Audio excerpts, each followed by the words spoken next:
Oremos, ¿le parece? Y pedimos a Dios que nos guíe en esta mañana. Padre, bendigo tu nombre en esta mañana. Doy muchas gracias por la oportunidad que nos das de estar en este lugar, glorificando y exaltando tu nombre. Eres Dios grande, eres Dios fuerte, eres poderoso, eres santo y eres digno de alabanza y digno de adoración. Quiero rogarte que tu Espíritu Santo nos dirija en esta mañana, en este tiempo, Señor, de alabanza y de adoración a ti, Señor, a través de los cánticos, pero también de alabanza y adoración a ti a través de tu palabra. Pues tu palabra es alimento para nuestra alma y también fortaleza para nuestro espíritu. Así que te glorificamos y exaltamos y damos muchas gracias. Amén y amén. Así que aprovechemos pues que está la hermana Ilsi aquí. Y hermana Ilsi, mire, este es su diploma. Y queremos darle aquí formalmente, gracias, Wilber, su diploma, felicitaciones, que Dios le bendiga, y bueno, es una ministra de culto, ¿cierto? Es como una pastora ya en línea, ¿cierto? Así que tiene toda la gloria a Dios, nos alegramos mucho, ¿cierto? Ahí faltó otro detallito, pero se lo damos después. No ha llegado Sandra Consuegra no ha llegado, ¿verdad? Lastimosamente ayer, Cortiz, perdón, Sandra tuvo su esposo ayer un accidente en el vehículo, gracias a Dios no sufrió mayor cosa, solamente daños materiales, pero fue un accidente un poquito, ¿verdad?, fuerte. Así que damos gracias a Dios que no sufrieron heridas, Xavier no sufrió heridas.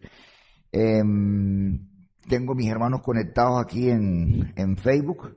No tengo, digamos, los nombres aquí ahora mismo, pero a cada uno de los que están en España, César Zuluaga, Carmen, Jesús Monroy, su esposa Maye, su hija, y Marlene Martínez, que se conecta en Chile, los que están por ahí en Estados Unidos y los que están en otros lugares, Caracas, que se conectan a veces, que Dios les bendiga, y los que están aquí dentro y fuera del país, que el Señor les bendiga. Amén.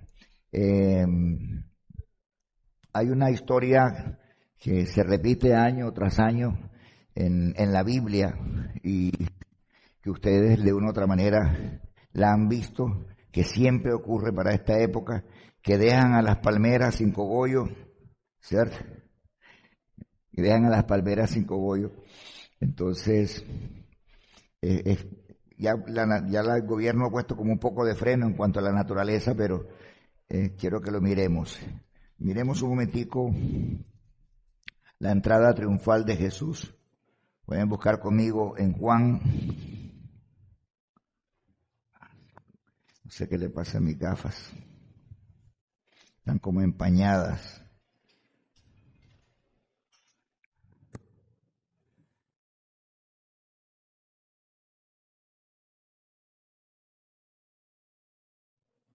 Están en diferentes evangelios. Usted lo puede encontrar así con el título Entrada triunfal de Jesús a Jerusalén, ¿cierto? Ahí lo encuentra. Si lo encuentra primero que yo, le agradezco. Juan 12, ¿verdad? Juan 12. Sí, está en varios evangelios. Juan 12. El versículo 21, 12, bueno, Juan 12, 12. Creo que en Mateo está en el capítulo 21. ¿Cierto? El capítulo 21 de Mateo también está. Mateo 2, también 21 en adelante. Miremoslo en cualquiera de los dos. Miremos Juan, que ya lo encontramos primero. Dice la palabra, en el siguiente día, grandes multitudes, Juan 12, 12. En el siguiente día, grandes multitudes que habían venido a la fiesta, al oír que Jesús venía a Jerusalén, tomaron ramas de palmera y salieron a recibirle, y clamaban, Hosana, bendito el que viene en el nombre del Señor, el Rey de Israel. Y halló Jesús a un asnillo y montó sobre él, como está escrito, no temas, hija de Sión. Aquí tu rey viene montado sobre un pollino de asna. Estas cosas no las entendieron sus discípulos al principio, Pero cuando Jesús fue glorificado, entonces se acordaron de que estas cosas estaban escritas acerca de él y de que se las habían hecho y que se las habían hecho. Daba testimonio la gente que estaba con él cuando llamó a Lázaro del sepulcro y le resucitó de los muertos. Por lo cual también había venido la gente a recibirle porque habían oído que él había hecho esta señal. Pero los fariseos dijeron entre sí: ya veis que no conseguís nada, mirad al mundo, se va tras él. Vamos al capítulo 21 ¿no puedes leer Jesús en Mateo, que también hablan del pasaje?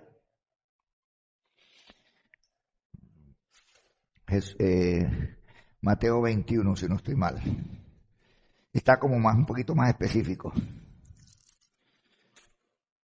Mateo 21, 12. Ok. ¿Lo puedes leer, Jesús, por favor? En voz alta allí.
Ok, muchas gracias. Bien, vamos a hacer un mensaje dinámico para que no se me vayan a dormir ahí. Cuando nosotros hablamos de la entrada triunfal de Jesús a Jerusalén, ¿qué saben ustedes?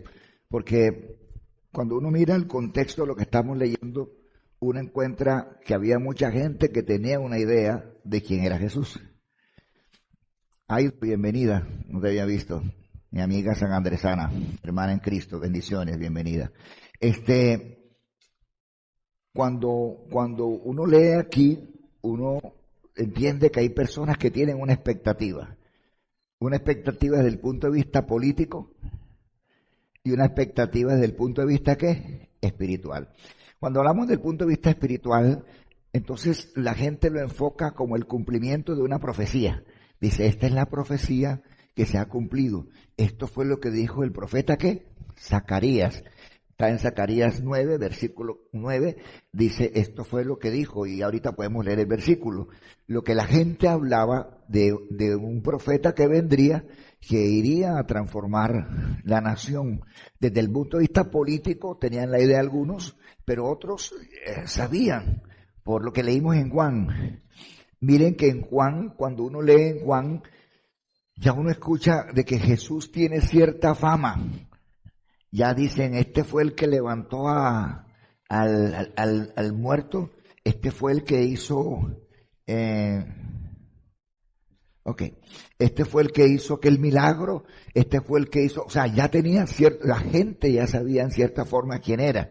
Lo que acabamos de leer en Juan te da una idea de que la gente sabía y algunos se acercaron que por curiosidad. Dice, queremos verle, queremos conocerle. Otros sabían claramente que él era ¿qué? El hijo de David.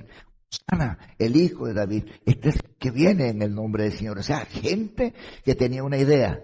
Había un enfoque político que se tenía, pero también se tenía ese enfoque espiritual de alguien que transformaría, y había gente que no sabría ni dónde estaría ubicada, ¿cierto que sí?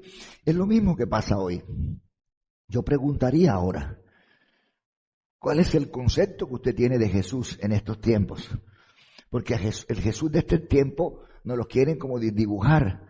Me parece que en este tiempo la gente muestra a un Jesús como complaciente, muestran a un Jesús como que es muy complaciente con las cosas que uno ve actualmente en el mundo, muestran a un Jesús como complaciente, ¿verdad? Con una cantidad de circunstancias que este mundo, ¿cierto?, está manejando hoy. Y usted puede ver iglesias y puede ver personas, ¿verdad?, que tienen a un Jesús como tan diferente al que nosotros tenemos. Un Jesús que acepta de pronto que la gente tome trago y se emborrache. La gente tiene una idea de un Jesús que tolera la mentira, que tolera el adulterio. La gente tiene una idea de un Jesús que es complaciente con el pecado. Porque es lo que uno percibe cuando uno ve gente de otras iglesias. Gente que ve de otras iglesias o gente en el mundo que tienen una idea de Jesús, que tienen una idea de Dios, pero que sus vidas no muestran ni a Dios, ni a Jesús, ni al Espíritu Santo. Entonces es bueno preguntar hoy, ¿verdad?, ¿cuál es la percepción que usted tiene de Jesús? No usted personalmente, pero lo que usted ve en el mundo, y quiero que me ayuden un momento para ver si estamos encaminando el mensaje bien. ¿Cuál es la percepción que tiene? Repito, desde el punto de vista político hay una, desde el punto de vista espiritual hay otra, ¿cierto? Y desde el punto de vista de la gente, en este caso de los religiosos, ¿cierto? Los religiosos están metiéndole otra cosa a la gente. Entonces, en este mundo actual, en este mundo de hoy, ¿cómo percibe usted que la gente percibe a Jesús? ¿Y cómo lo percibe usted? Ese cómo lo percibe usted me puede dar su respuesta, o usted se guarda su respuesta y me da la percepción que usted cree que la gente tiene de Jesús allá afuera. No sé si me estoy explicando.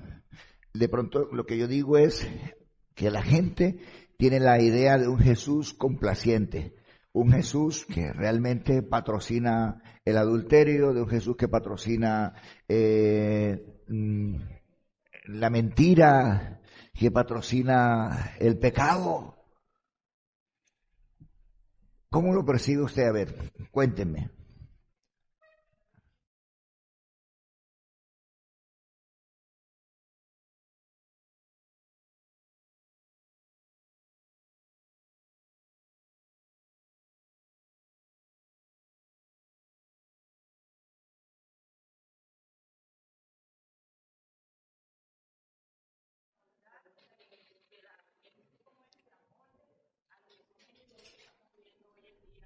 Cierto. Ok. Cierto que sí. Perfecto. Gracias, Betty. ¿Quién más? ¿Quieres? Ah, la idea tiene, la gente tiene la idea que Jesús solamente ve el corazón. Y si ve el corazón, ve bastante, ¿cierto? Ajá. ¿Qué más?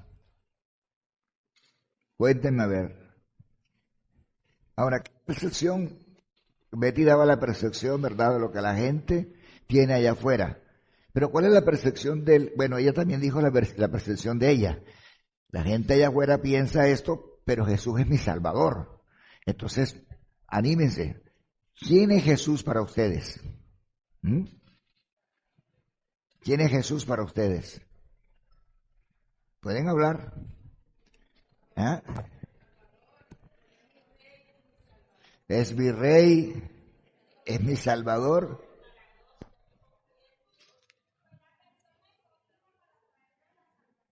Fue la persona escogida para traernos la salvación. Ahora, la pregunta es, ¿quién era Jesús para esta gente? ¿Ah? ¿Quién era Jesús para estas personas?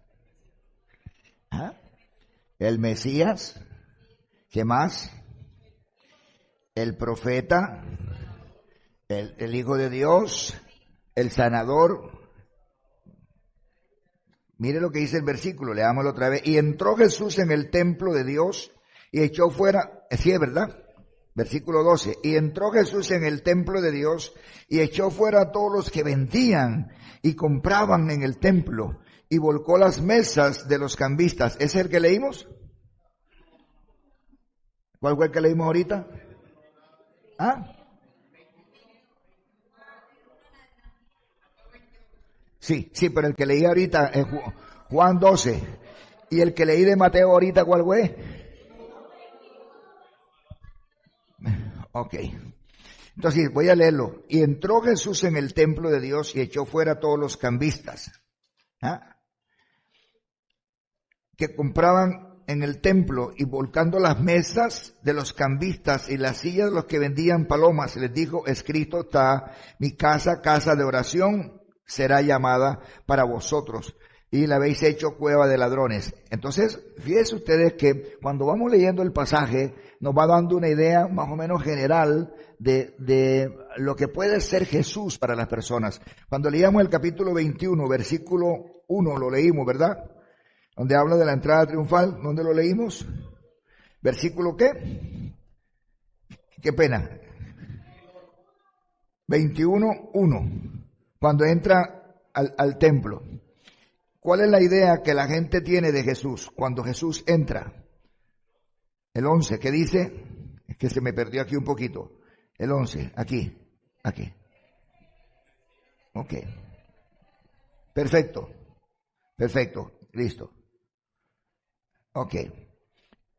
Aquí, y la multitud era muy numerosa y tendían sus mantos en el camino, y otros cortaban las ramas de los árboles y las tendían en el camino. Este fue el que leímos, gracias. Y la gente que iba delante de él, que iban detrás, aclamaban diciendo: Hosana al Hijo de David, bendito el que viene en el nombre del Señor, Hosana en las alturas.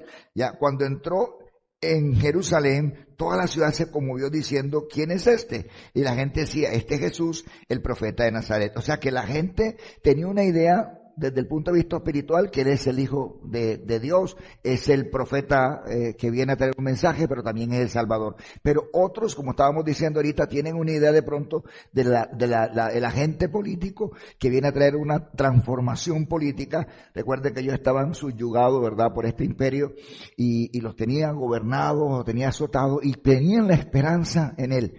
Habían como unos 3 enfoques de personas: los que no tenían una idea, los que tenían una idea y los que realmente sabían que él era el Salvador.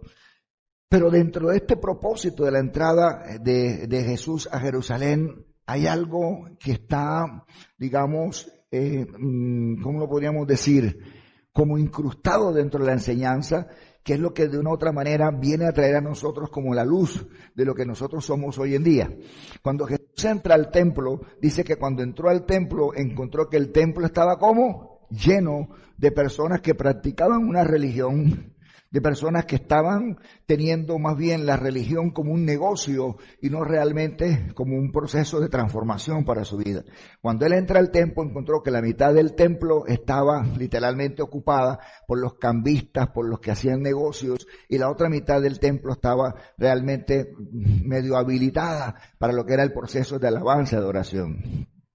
Cuando él entra a Jerusalén, que la gente que lo conoce y que la gente que lo interpreta y que lo entiende empieza a alabarle y adorarle y a tirarle palmas y a tirarle palmeras y a adorarle como el Hosana, el Hijo de David, el Hijo del Señor, y empiezan a adorarle, esa gente podía tener una idea clara de quién era Jesús, ¿cierto?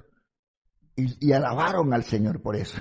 Pero otra gente que estaba en el templo no tenía ni idea quién era Jesús. Estaban más bien concentrados en negocios, estaban más bien concentrados en otras actividades que nada tenía que ver con Jesús, que nada tenía que ver con Dios, y que entonces Jesús se enoja, ¿verdad? Y empieza a confrontar a la gente con su realidad espiritual, a que la gente mire un poco cuál es su condición espiritual, y Jesús empieza como enojado, y aquí podríamos hablar mucho sobre el enojo. Tengo muchas cosas ahí que decir sobre el enojo, pero eso sería otro mensaje.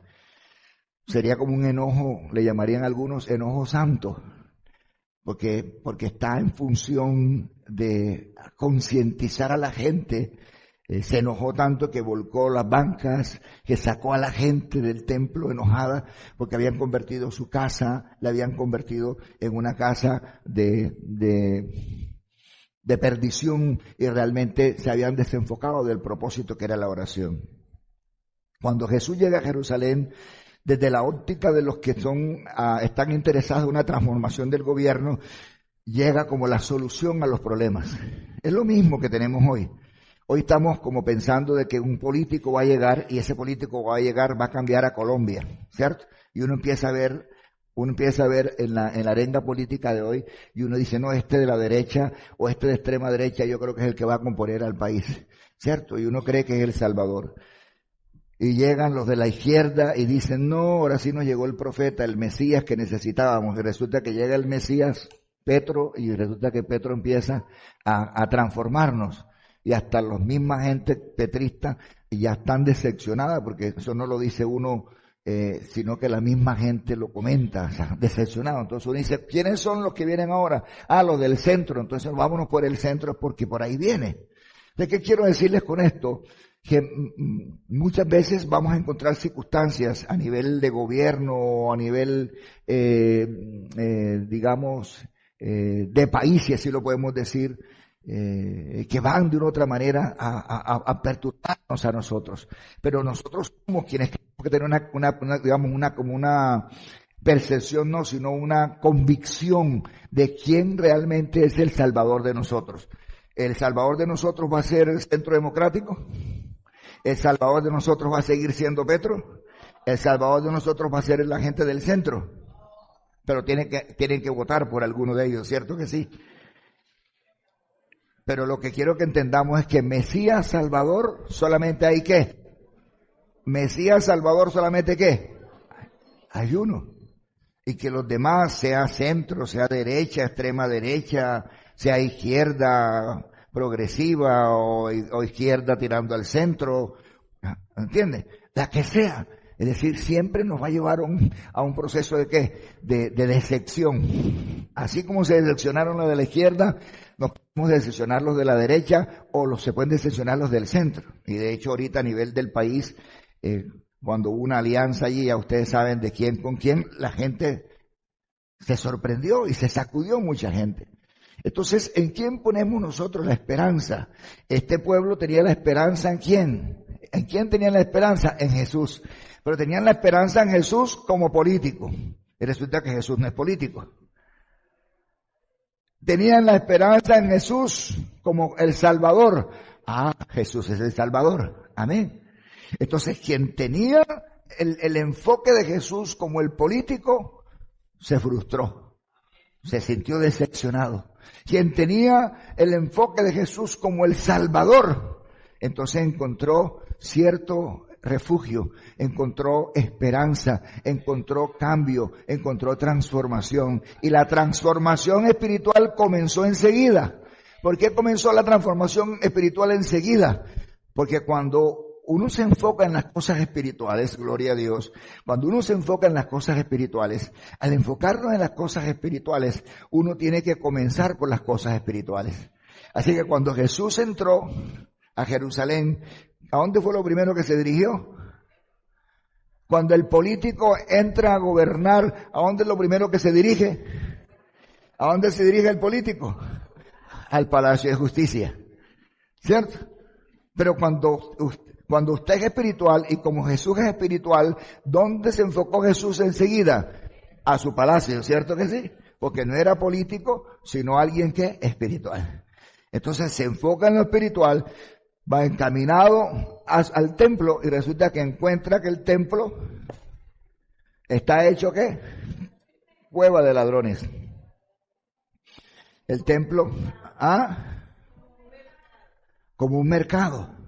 Se enoja Jesús y empieza a sacar a los cambistas, echar fuera a los cambistas, a los vendedores. Tenían el templo. Ustedes lo que es un templo como este, por un ejemplo, la mitad está llena de chivos y de corderos y de bueyes. ¿Te puede imaginar el orín de eso y el popó de eso? ¿Cómo se sentía ese templo? Si es un corral y uno siente ahora el templo. Por eso Jesús se enojó muchísimo y sacó a la gente y les dijo, mi casa de oración, ¿qué será? Pero eso tiene un significado muy bonito, muy especial. Si bien es cierto que es el cumplimiento de una promesa, ¿dónde está la promesa? Alguien que lea Zacarías 9:9, por favor, y lo lee en voz alta ahí, Zacarías 9:9. Si es bien cierto que eso tiene el cumplimiento de una promesa, porque ya lo habían anunciado los profetas, y es por eso. ¿Qué dice Zacarías 9:9? Alza la voz, por favor.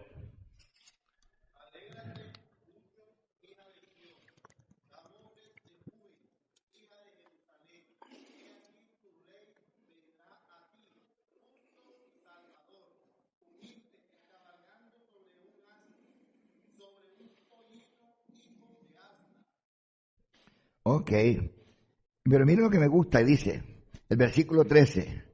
Vamos a leerlo del 11. Y entró Jesús en el templo de Dios y echó fuera a todos los cambistas, los que vendían, los que compraban en el templo, y volcó la mesa a los cambistas y la silla a los que vendían palomas, y les dijo: escrito está, mi casa, casa de oración será llamada, mas vosotros la habéis hecho cueva de ladrones.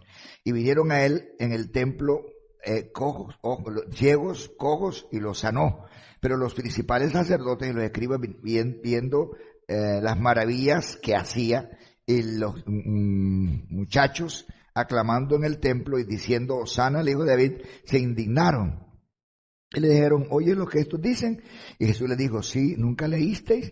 De la boca de los niños los que maman perseveraré la alabanza. Y dejándolos salió fuera de la ciudad a Betania y posó allí. Y por la mañana, volviendo a la ciudad, tuvo hambre. Ya ustedes conocen la historia, que ese es producto, es otro mensaje, ¿verdad? Trató de comer frutos de una higuera, que creo que es la historia que viene allí. No encontró frutos y dice que maldijo la higuera. Entonces, cuando el enfoque de nosotros es un enfoque espiritual, entonces nosotros nos vamos a las cosas que son espirituales. Cuando el enfoque es político, entonces nos vamos a las cosas que son políticas. Por eso, cuando usted ve un evangélico que se mete a la política, tiene que haber cierta transformación allí en él. ¿Por qué? Porque entonces empieza a ver que ese cristiano se alió con otro que no era cristiano. Y ahorita, hace poquito, acaba de haber una alianza, ya ustedes saben, para no decir nombres, de una senadora con un partido que no era cristiano. Se salió del partido que era cristiano y se alió a un partido que no era cristiano. Y en el partido que no era cristiano le hicieron una jugada impresionante, hasta tal punto que la senadora quedó ahí, ¿sí me entiende? Quedó temblando. Creo que todavía está viendo a ver si todavía puede entrar. No sé si ya entró, no he mirado noticias. Pero estaba ahí que entraba. ¿Por qué? Porque entró en un grupo donde el grupo busca sus propios intereses. Y como ellos tienen sus mecanismos, ¿verdad? Y se vio afectada. Les aseguro que para las próximas no se va a liar de esa manera, porque de esas lecciones, ¿qué? Se aprende. Entonces, cuando uno es espiritual, se enfoca, ¿qué? En las cosas espirituales. Jesús, aunque la gente tiene una expectativa de alguien político que podía transformar, Jesús lo que dijo: yo no soy político, ¿cierto? Por eso no entró en un caballo que podía simbolizar una autoridad para ellos, sino que Jesús entró ¿en qué? Él tenía que entrar en un caballo, entre comillas, para la gente que tenía la expectativa política. Pero cuando no entró en caballo, sino que entró en un burro, la gente se decepcionó. ¿Me van a entender? Y entonces los que entendieron la profecía de Zacarías 9 dijeron: este es el cumplimiento de la profecía. Porque la persona que está sintonizado con lo espiritual, capta lo espiritual.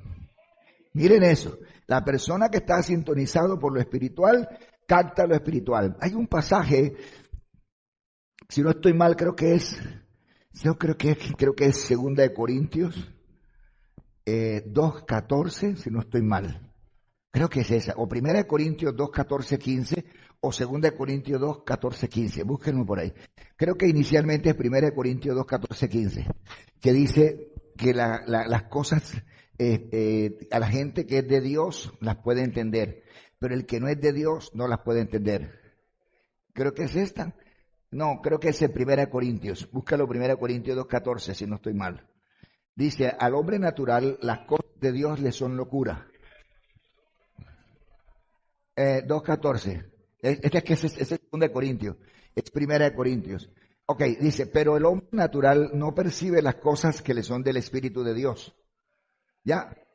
Porque para él son, ¿qué? Locura. Y no las puede entender porque no se han de, ¿qué? De discernir porque se han de discernir espiritualmente. O sea, en otras palabras, que el que está conectado con Dios entiende las cosas de Dios. Así que cuando él entró en su burrito, la gente dijo, este es el hijo de David. Otros no tenían ni idea, pero el que estaba conectado inmediatamente dijo, este es el cumplimiento, ¿qué? De la promesa del Señor, ¿cierto? Entonces, cuando tú te conectas con lo espiritual, diga conmigo, hay transformación. Cuando uno se conecta con lo espiritual, ¿hay qué? Hay transformación. Así que cuando Jesús se conectó con lo espiritual, ¿tenía que llegar al palacio o tenía que llegar al templo? ¿Tenía que llegar qué? Al templo. Al llegar Jesús al templo, ¿hay qué? Transformación. Ahora, para nosotros, ¿qué simboliza el templo? ¿Qué dice 1 Corintios, o creo que es 6, 19 y 20? ¿Qué dice? ¿O es 2 Corintios? 1 Corintios 6, 19 y 20 dice que vuestro cuerpo es ¿qué? Dice, ¿o ignoráis que vuestro cuerpo es qué? Es templo del Espíritu Santo, el cual está en vosotros, el cual tenéis de Dios, y que no soy ¿qué? Vuestro. Versículo 20, porque habéis sido comprados por precio, glorificar pues a Dios en vuestro cuerpo y en vuestro espíritu, los cuales son ¿de qué? De Dios. Entonces volvamos al tema. Cuando nosotros somos espirituales y nos enfocamos en las cosas espirituales, diga conmigo, hay que transformación, ¿cierto? Jesús llega no al palacio, sino que Jesús llega ¿a dónde? Al templo. Al llegar al templo, ¿qué ocurre en el templo? Cuando Jesús entra al templo, ¿qué ocurre? Hay transformación, pero cuando Jesús llega al templo, ¿qué encuentra? ¿Cueva de qué? De ladrones. Ahora, vamos a hacer la aplicación de eso.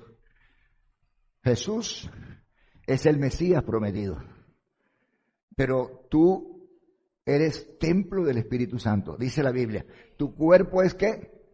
Debe ser templo del Espíritu Santo, ¿cierto? Debe ser templo del Espíritu Santo. Pero al llegar Jesús a tu vida, como el Mesías prometido, la pregunta es, ¿qué encuentra Jesús en ti? ¿Qué tantas cosas hay dentro de ti que le han robado la gloria a Dios? ¿Qué cosas hay dentro de ti que le han robado el tiempo a Dios? ¿Qué cosas hay dentro de ti que van a salir volando? Cuidado que salen algunas águilas volando, ¿cierto? O algún oso polar por ahí sale de allá adentro, ¿cierto?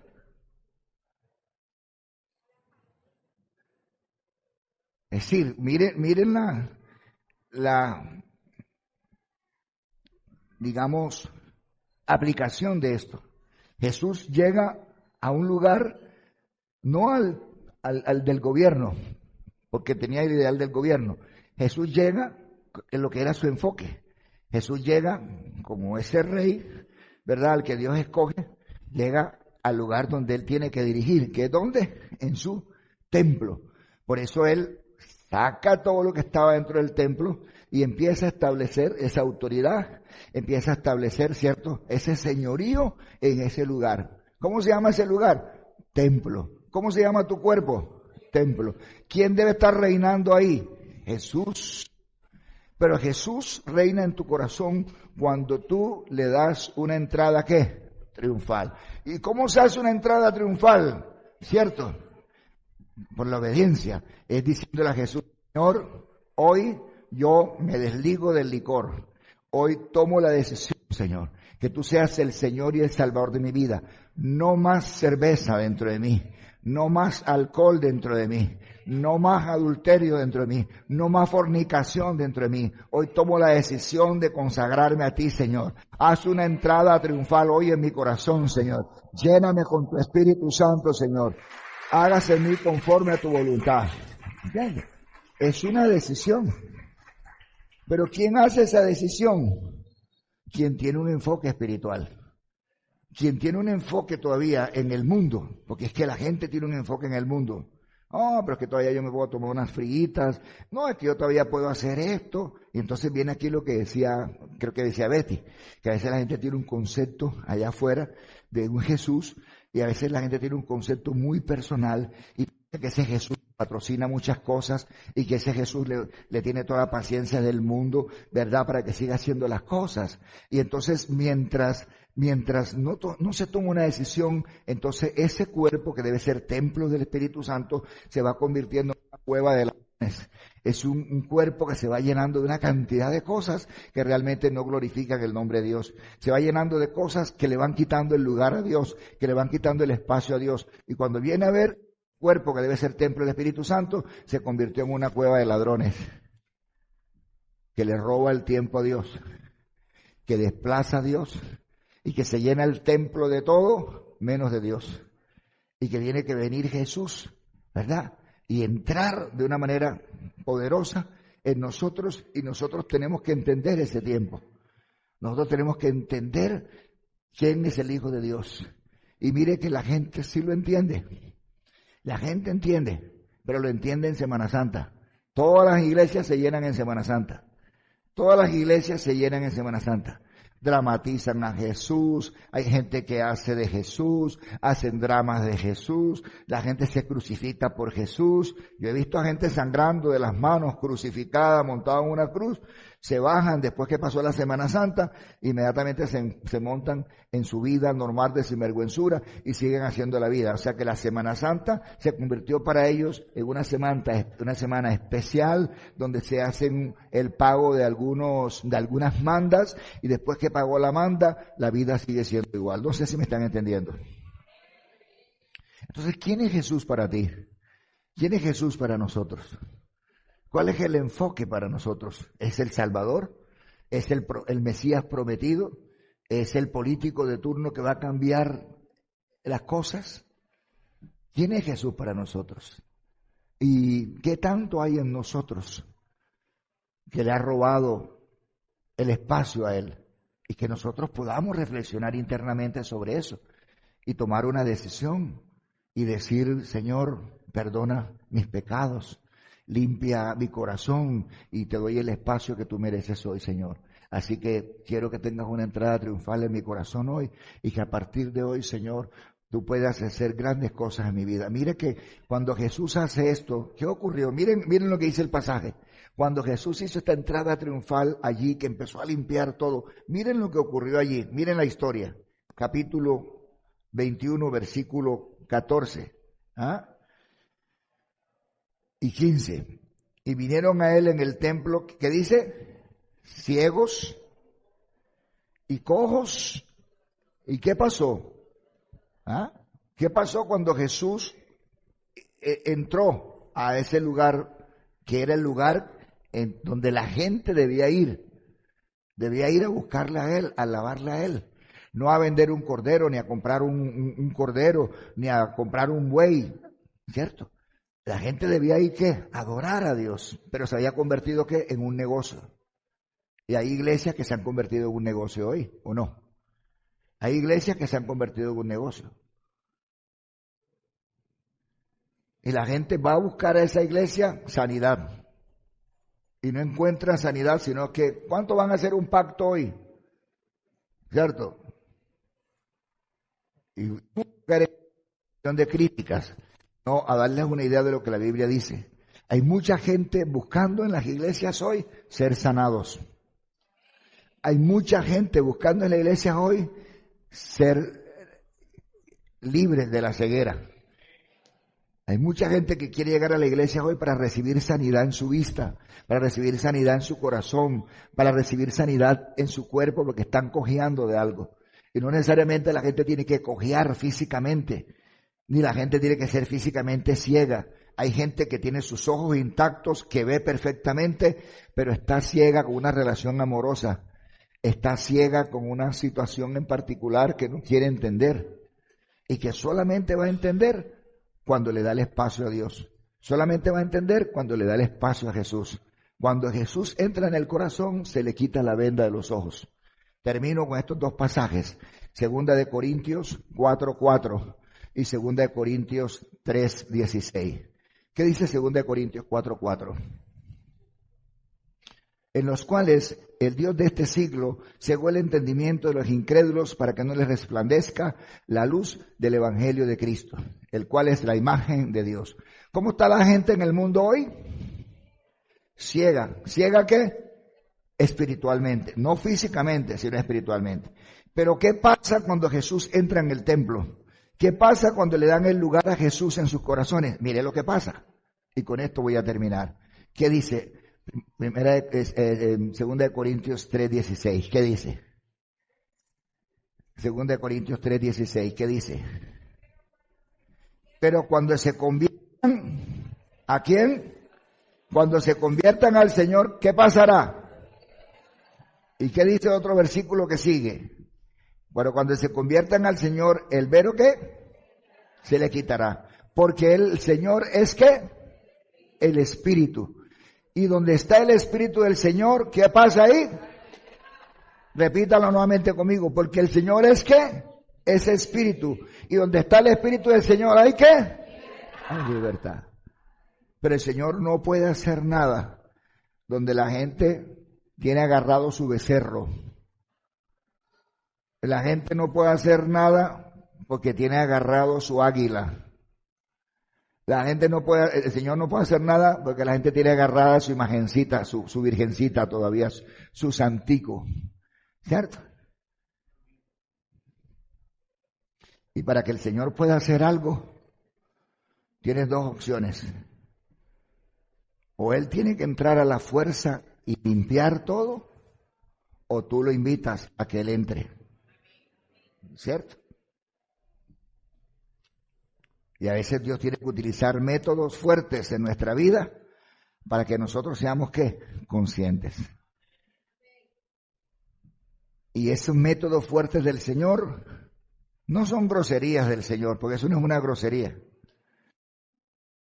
O cuando el Señor te está diciendo las cosas, si tú no eres consciente, tiene que voltearte la banca, tiene que voltearte la vida, tiene que voltearte la economía, tiene que sacudirte para que tú puedas entender. Y entonces cuando el Señor te sacude y entra, porque en el sacudión tú tienes que reflexionar. ¿Por qué estoy viviendo esto? ¿Por qué me está pasando esto? ¿No le ocurre a usted que cuando la economía se le voltea y usted empieza a agarrarse y ve que la situación económica es peor y es peor y es peor y la salud es peor y la salud es peor y las circunstancias matrimoniales es peor y es peor y usted ve que las cosas están como, acuérdese de esta historia, que cuando Jesús entra, revolucionó. Y cuando Jesús quiere entrar, también va a revolucionar a la gente. Amén. Cuando Jesús quiere entrar, algo va a hacer. Pero no va a ocurrir nada, porque el Dios de este siglo, ¿qué? Está cerrando la mente. Pero cuando se conviertan a Jesús, el velo, ¿qué? Les será quitado. Por eso me encanta el versículo. Mire el versículo 14 y 15, especialmente el 15. ¿Qué dice? Léalo otra vez, el 15. Segunda de Mateo 21, 15. Mateo 21, 15. ¿Qué dice? Mateo 21, 15. ¿Qué dice? Donde dice, pero los principales y los escribas viendo las maravillas que hacía. Ahora, ¿cuáles eran las maravillas? Retrocede el 14. ¿Cuáles eran las maravillas? ¿Qué dice? Y vieron a él en el templo, ciegos, los cojos, y los sanó. ¿Quiénes se pusieron bravos por lo que Jesús estaba haciendo? ¿Quiénes se pusieron bravos? Versículo 15. Pero los principales sacerdotes y los escribas, viendo las maravillas que hacía, y los muchachos aclamando en el templo, diciendo Hosana o gloria a Dios, al Hijo de David. ¿Qué dice ahí? Entonces se indignan, ¿quién? Los religiosos. ¿Quiénes se indignan? La gente que está lejos de Dios. Por eso yo siempre como pastor he aprendido algo. Hay gente que lo critica a uno porque uno ora por los enfermos. Y ellos son muy intelectuales en las escrituras, ellos saben mucha Biblia. Y cuando tú empiezas a orar por los enfermos, hoy no se debe orar por los enfermos. La Biblia dice que ya... ¿Cuál? Jesús es el mismo de ayer, hoy y siempre, y por los siglos de los siglos. La gente puede decir cosas. Los religiosos pueden decir cosas. Pero el Jesús en el que yo he creído sana todavía, salva todavía, liberta todavía. Pero lo hace porque Él es soberano para hacer las cosas. Pero cuando el Señor hace esto, lo hace también porque ha venido con una misión a esta tierra. Ha venido a traer salvación, ha venido a traer vida eterna. Pero el Dios de este siglo está cegando el entendimiento para que eso no ocurra. Pero Jesús se hace notar. Pero cuando la gente tome decisiones, entonces la gente va a empezar a experimentar. Así que el Señor va a traer salvación y vida eterna a las personas. Claro que sí, esa es su misión. Pero tienes que darle el lugar a Él. Porque si tú no le das el lugar a Él, listo, tú puedes llevar tu vida, pero te van a sacudir. En cualquier momento te van a sacudir. Y te van a sacudir y te van a decir, ¿sabes una cosa? Ese cuerpo que tú llenas de alcohol, o ese cuerpo que tú llenas de licor, ese cuerpo que llenas de adulterio, de fornicación, ese cuerpo que tú llenas de mentira, es mío. Yo pagué un precio por él en la cruz. Me pertenece y voy a limpiarlo. Y entonces para limpiarlo te tiene que sacudir. Y cuando te sacuda, ten la capacidad de decir, es Dios, es Dios. Algo Dios me quiere mostrar. Algo Dios me quiere mostrar. ¿Entiendes? Esta semana que compartía con Luis Alfonso en la vigilia que tuvimos el viernes con las diferentes iglesias Restaurando las Naciones, no pudimos ir todos porque era un lugar muy pequeño, pero fueron varios hermanos y tuvimos una muy buena vigilia. Luis Alfonso compartió un mensaje y decía una frase muy bonita dentro del mensaje, hablando de la confrontación. Hay una frase que se me quedó. Y es que uno debe preocuparse como cristiano, mucho, mucho, mucho, mucho, ¿verdad? Cuando el Señor no los zarandea a uno, porque el Señor puede hacerlo, Él puede mecernos, ¿cierto? Y transformar nuestra vida de esa manera. Así que el Señor puede exhortarte, el Señor puede corregirte, el Señor puede reprenderte por la palabra. Y de pronto a ti no te va a gustar mucho. No te va a gustar mucho cuando el Señor te confronta, te habla, te reprende. Mire que a los fariseos no les gustó. Y los fariseos hablaban y los señalaban. Entonces, cuando el Señor los confronta a nosotros debemos darnos por bien servidos. Porque cuando el Señor nos confronta es porque quiere transformarnos. Y eso debe tenernos a nosotros pensando. Porque la indiferencia de Dios debe ser dolorosa para nosotros. Porque que Dios no te mire siquiera, preocúpate.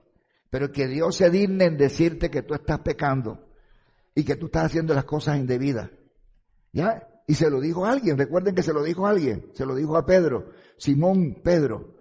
Y le dijo, Simón, Simón, Satanás me ha pedido para zarandearte como a trigo, pero yo he rogado al Padre para que tu fe no falte. Y cuando tú estés de regreso, ¿verdad?, puedas apacentar a tus hermanos. Jesús le dijo a Pedro eso. Le dijo, Pedro, en otras palabras, estoy viendo un comportamiento en ti que no es correcto. Corrígelo, mijo, corrígelo porque te puede traer problemas. Corrige ese comportamiento, porque en cualquier momento te vas a meter en un problema con ese comportamiento. Ese genio que tú tienes, esa manera te puede traer problemas, mijo. ¿Qué le dijo Simón? Lucas 22, 31, 32. ¿Qué le dijo? ¿Qué le dijo Simón? Dijo, Señor, todo bien, fresco, Señor, yo me controlo. Son 20 años que tengo en el Evangelio, Señor, y yo sé manejar las cosas, ¿cierto? Eso le dijo, ¿cierto? En otras palabras, mira lo que dice. Y le dijo el Señor, dispuesto estoy a ir contigo, no solo a la cárcel, sino también, ¿qué? A la muerte. ¿Qué dice el otro versículo que sigue? ¿Cierto? Y él le dijo a Pedro, te digo que el gallo no cantará hoy hasta que tú me niegues, ¿qué? 3 veces que me conoces. A veces uno se cree fuerte y uno dice, no hombre, ¿cuándo? Yo tanto tiempo en el Evangelio que yo voy a caer en pecado, ni en adulterio, ni en fornicación. Ya yo tengo callos en eso, ya yo no, en mi corazón ya eso ya no, ¿entiendes? ¿Y cuál? ¿Cierto? ¿Cuál? Y de pronto te puedes ver, entonces uno no puede ser tan soberbio, ni autosuficiente. Cuando la Biblia le dice algo a uno, o cuando la esposa de uno le dice algo a uno, Ojo. O cuando el esposo o la esposa le dice algo a uno, cuando el hijo le dice algo a uno debe estar analizando. Uno no puede ponerse, ya. Yo respeto mucho cuando un hermano de la iglesia me dice algo. Pastor, tuve un sueño con usted, lo vi en esto, dije, ¿verdad? Uy, hermano, gracias a Dios, hasta ahora no está pasando nada, pero lo tendré en cuenta, oraré. Creo que fue su hermana, ¿cómo es que se llama? Samir. Me dijo, pastor, tuve un sueño con usted. Uy, lo vi entrando a una clínica, lo vi entrando a otra y salía por aquí, salía por acá y yo me quedé así. Yo dije, bueno, hasta ahora nada que ver, Samir, le dije. Hasta ahora, pues, lo único que yo podía decirte es que yo voy a las clínicas, visito y comparto y visito a enfermos y a veces la gente me pide que visite, pero hasta ahora no, pero oraré por eso, mi hija. De pronto Dios me está avisando algo y yo oré, quizás de pronto no de lo que debía orar, pero oré. Y como los 15 días o al mes, yo estaba de una clínica para otra con el tema de mi mamá, ¿entiendes? Entonces yo no relacionaba. Pero yo no la respeté porque ella es una hermana que está viniendo, creo que es un proceso de bautismo, ¿verdad? Creo que ella se va a bautizar, creo que está en ese proceso, o ella se bautizó ya, creo. Entonces, y ella me dice eso, yo no la desconocí, ¿verdad? No, hermano, usted no, al contrario, voy a tener en cuenta lo que me estás diciendo porque tal vez Dios me está hablando a través tuyo y es bueno. Y yo estuve en cuenta de lo que ella me dijo. Cuando me pasó esto, le dije, Tamir, ¿te acuerdas lo que lo que me estaba mostrando a través de ti? Mira lo que pasó. Estuve en una clínica. Después, a mí, cuando alguien me dice algo, pastor, Dios me mostró esto, pastor, mire esto, yo respeto mucho eso. Porque yo sé que Dios puede usar a cualquier persona para revelarle algo, mostrarme algo, y yo orar por eso y pedirle a Dios que me guarde. Amén. Entonces,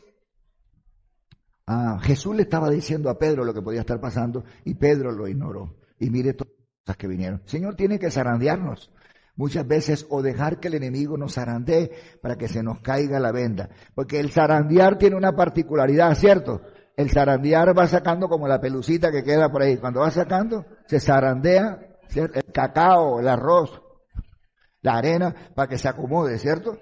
Se acomode, sí, se acomode bien, quede bien empacadito. Y si hay alguna pelucita, salga de ahí. Eso tiene que hacer el Señor en nosotros. Solo quiero pedirle a Dios que si hay alguna circunstancia en particular que estamos viviendo, el Señor la pueda quitar.